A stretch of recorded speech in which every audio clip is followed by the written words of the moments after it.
Hello, I'm Maria Ressa. This is Rappler's Wrap for Today, a list of the most important events around the world you shouldn't miss.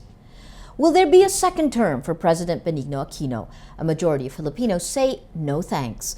A Pulse Asia survey says 6 in 10 Filipinos don't want a second term for the president. 2 months ago, Aquino said he was open to a second term and to amending the Constitution, but later backtracked and said he sees himself out of office in 2016. Malacanang says the survey is just one measure of public sentiment. Philippine Police Chief Alan Purisima calls the attacks against him, in his words, tenacious and rabid. Facing plunder raps and accusations of a lavish lifestyle, he denies reports describing his Nueva Ecija property as luxurious.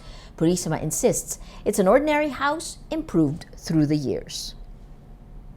Climate advocates begin a 1,000-kilometer walk to Ground Zero during Haiyan or Yolanda in Tacloban, a bid to spur action against climate change.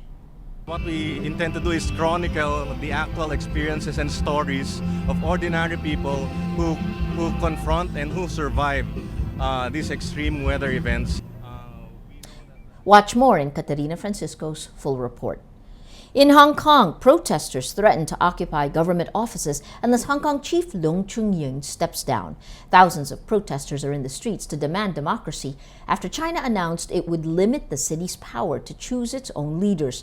Police, on the other hand, orders protesters to disperse, adding any attempt to occupy government buildings would have, in their words, serious consequences.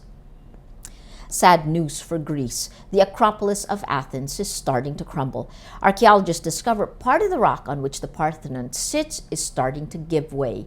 Acropolis are the ruins of ancient Greek civilization built more than 2,000 years ago. For the full stories, click on the links you see on your screen. And for those of you watching on mobile, the links can be found in the description below this video. In other news, U.S. Secret Service Director Julia Pearson resigns Wednesday over a string of security lapses. And the Philippine Dragon rowing team Fireblades Club crew returns from the Singapore Sava Sprint International 2014 Dragon boat race, bringing home 3 medals.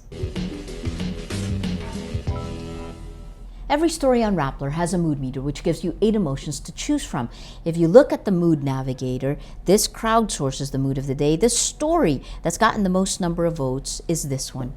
Comedian Tia Pusit dies, 92% sad.